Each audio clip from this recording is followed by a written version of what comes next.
We're leaving. We're motoring and sailing. Goodbye, Las Palmas. And hello, Morocco.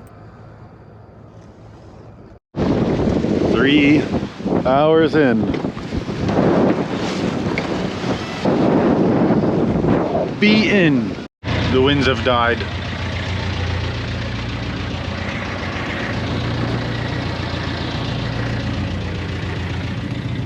We went swimming. And this is Fuerteventura. Very pretty.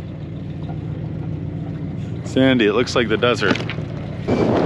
Try and reel this in a bit more. Yeah. Okay, now can you get the knife?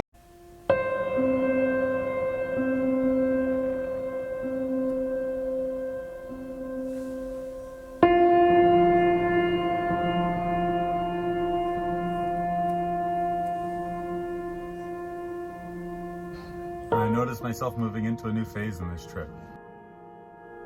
I went from being the captain of a solo sailing mission to the captain of multiple people and a sailboat. So now I have to make sure that the crew is safe. I have to make sure that the crew is happy. And I have to make sure that the boat continues to sail where it's supposed to sail to.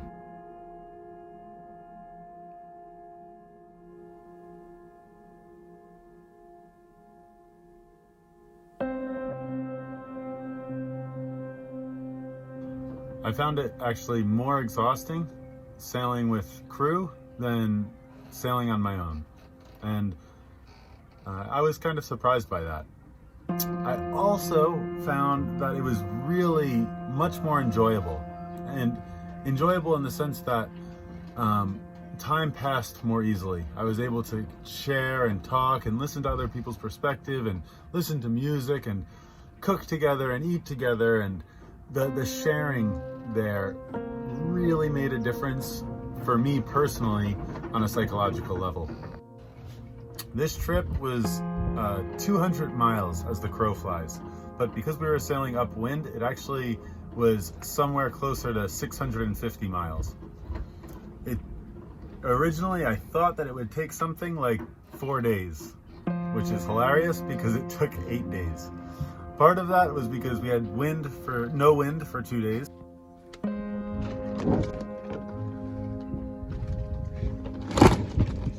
Tell us how you really feel. I'm annoyed by the sail, but I like the peace and quiet.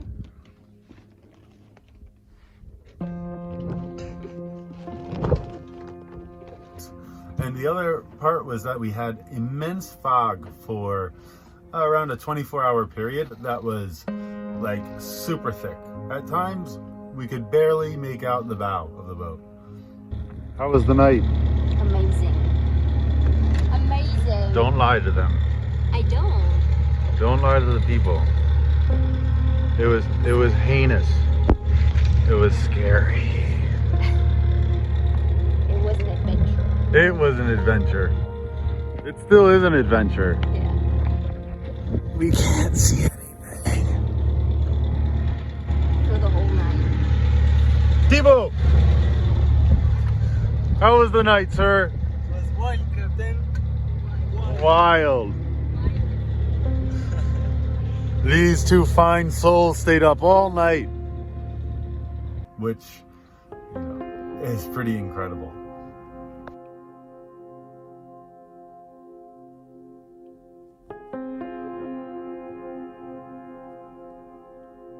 Without the crew, it would have been really difficult to navigate the fog, because within the fog itself, there were also a ton of fishing boats and fishing nets and just a lot of obstacles that we had to avoid.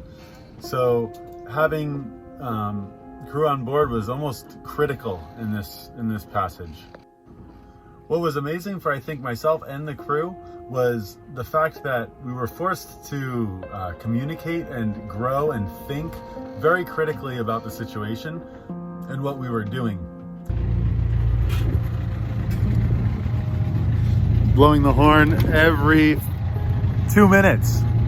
2 minutes and 30 seconds. And we're gonna be on rotational watches all night. 2 hours, 2 people every 2 hours, switching back and forth. Exciting times. At one point, I thought I saw pirates. I thought we were being attacked by pirates.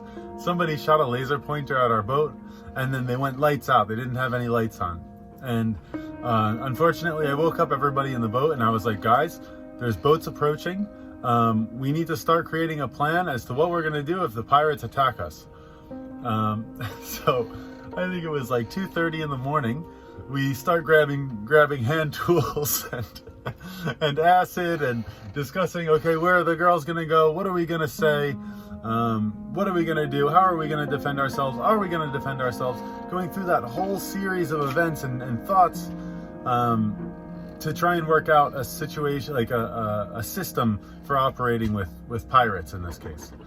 And that's just one example. We had many times where we brought the group mind together to create systems and ideas on how to solve problems, which, you know, if I was on my own, I would have made a decision and gone with it and maybe reflected later on it. But with these guys, you have instant, you know, thought, reflection, and activation of the plan, which was super cool. There she is. That's where we came from.